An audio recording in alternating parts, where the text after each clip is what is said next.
Hello friends, स्वागत है आपके अपने चैनल सुपर मैथ्स पर। तो आज की इस वीडियो में हम पढ़ने वाले अनुपात समानुपात।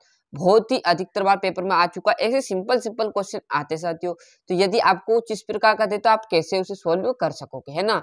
तो यदि आपको दे तो मैं क्या करूंगा, जो भी यहाँ पर अनुपात है इसको क्या ले जाएंगे, बटे में ले जाएंगे। जो भी यहाँ पर चीजें इसको क्या करेंगे, आप बटे में ले जाओगे। जैसे मैं बताऊं आपको 5:3 समानुपात 25:1 प्रश्न चिन्ह। इस प्रश्न चिन्ह के स्थान पर क्या संख्या आने वाली, क्लियर है, ये देखेंगे, है ना।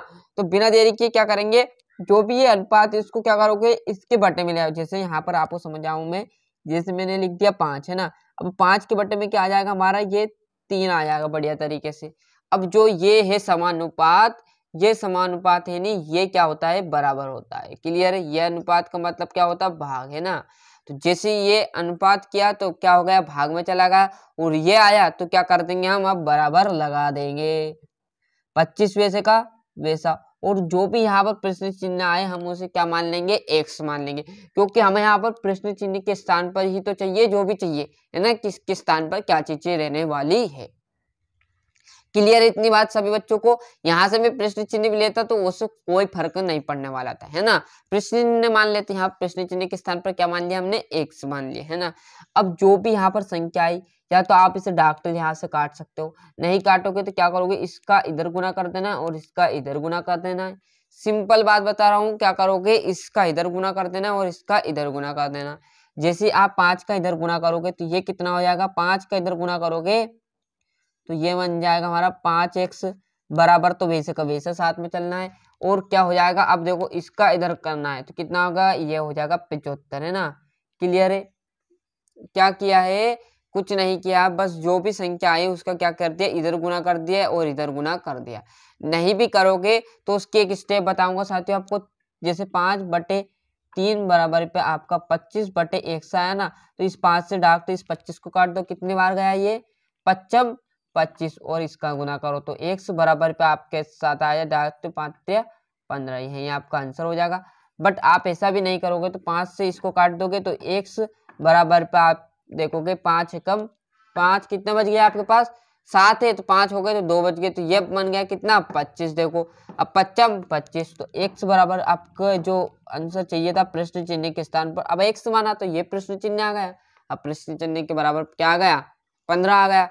क्लियर है। ऐसा नहीं भी करोगे साथियों, मैंने अभी जस्ट बताया आपको, क्या करोगे, यहीं से क्या करोगे, इस 5 से इस 25 को काट दो, कितनी बार गया, 5 बार गया। अब इस x का तो इधर गुना कर देना और बाकी जो संख्या इसका इधर गुना कर देना है, तो 3×5 = 15, डायरेक्टली आंसर आ जाएगा। क्लियर है। 15 देखो यहाँ पे आया, यहाँ पे आया, जैसा आपका मन करे ना वैसा आप कर सकते हो, दोनों टाइप मैंने बता दी। क्लियर साथियों।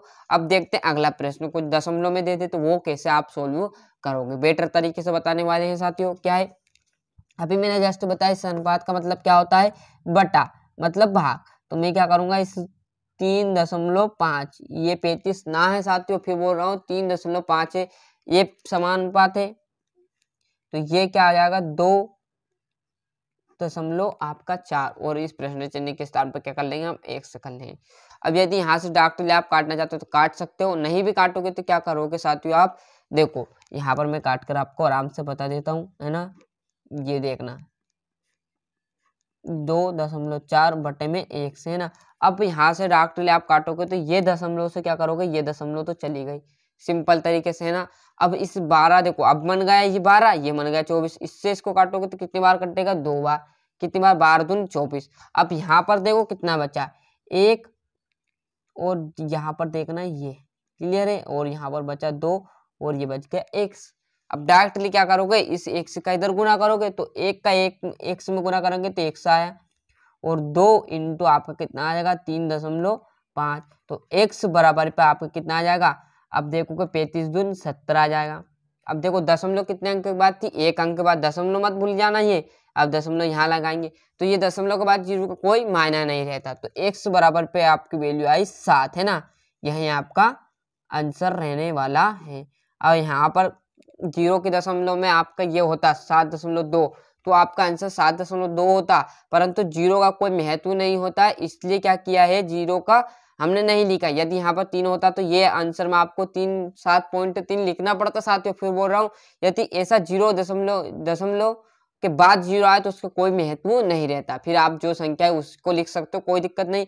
बट आपके दशमलव के बाद कोई भी नंबर आए, क्या 1 2 3 4 5 6 7 8 9, क्लियर है, तो उसका महत्व रहता है। क्लियर है। यदि यहाँ 7.4 रहता या 5 रहता या 6 रहता, 7 रहता, 8 रहता, 9 रहता, तो वो मैं क्या करता यहाँ पर दशमलव के बाद लिखता। बट जीरो आया तो उसका कोई महत्व नहीं है। क्लियर है। तो ऐसे यहाँ पर अच्छे से यहाँ पर मैंने बताया प्रश्न 1 और 2, वीडियो बड़ा बन जाएगा, इसलिए यहाँ पे 2 प्रश्न से आपको अच्छे से समझना है साथियों।